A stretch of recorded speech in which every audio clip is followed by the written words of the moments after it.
Hello guys, நமஸ்காரம். Welcome to Mookambika பக்தி channel. நம்ம சேனலில் ஃபஸ்ட்டு வீடியோ போஸ்ட் பண்ணியிருந்தோம். அதுக்கு வியூஸ்லாம் கொஞ்சம் நல்லாவே போயிட்டுருக்கு. இன்னும் நிறைய பேர் பார்க்கணும் அந்த வீடியோவை. பார்த்து கொஞ்சம் சப்போர்ட் பண்ணுங்கள்.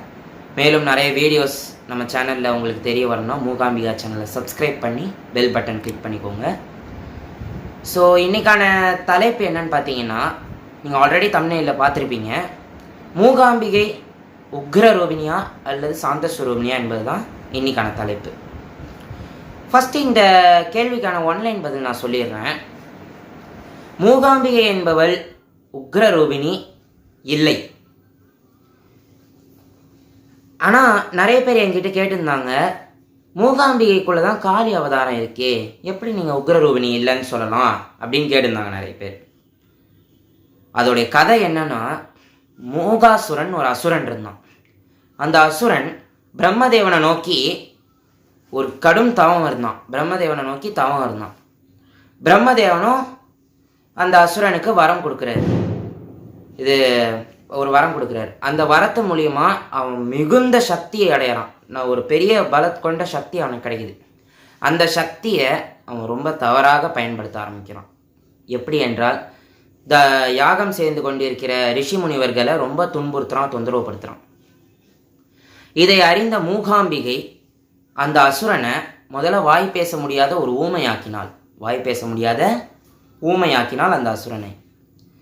அப்புறம் மூகாம்பிகை நினைத்தாள், இது மாதிரி அவனை ஊமையாக்கிட்டா அவனால் எந்த தவறும் பண்ண முடியாதுன்னு அம்பாள் நம்பினான். அதையும் மீறி அவன் நம்ம தவறு செய்யணும் அப்படின்னு நினச்சது அம்பாளுக்கு தெரிஞ்சு அம்பாள் அவனை அந்த இடத்துல வதம் பண்ணிடுறான். புராண கதையில் என்ன சொல்கிறாங்கன்னா, அம்பாள் மூகாசுரனை கொன்ற அம்பிகை மூகாம்பிகை எனப்படுவாள். புராண கதையில் சொல்லப்பட்டிருக்கிறது என்னன்னா, மூகாசுரனை வதம் செய்த அம்பிகை மூகாம்பிகை எனப்படுவாள் என்று புராண கதையில் சொல்லப்பட்டிருக்கு. இதனால தான் அம்பாளுக்கு மூகாம்பிகை என பெயர் பெற்றுள்ளது. மூகாம்பிகை என்பவள் மகாகாளி, மகா சரஸ்வதி, மகாலட்சுமி மூன்றும் சேர்ந்த ஐக்கிய ஸ்வரூபினியாக தாய் மூகாம்பிகை என நம்ம அழைக்கிறோம். மூகாம்பிகை உக்ரமான தெய்வம் கிடையாது. சாமுண்டியை போலவோ காளியை போலவோ உக்ரமான தெய்வம் மூகாம்பிகை கிடையாது.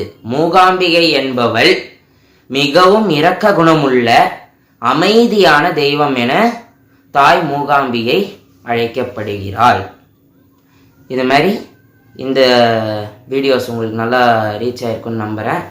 மேலும் இதே மாதிரி நிறைய வீடியோஸ் உங்களுக்கு தெரிஞ்சுக்கணுன்னா மூகாம்பிகா சேனலை சப்ஸ்கிரைப் பண்ணி லைக் பண்ணி ஷேர் பண்ணுங்கள், சப்போர்ட் பண்ணுங்கள். நன்றி, வணக்கம்.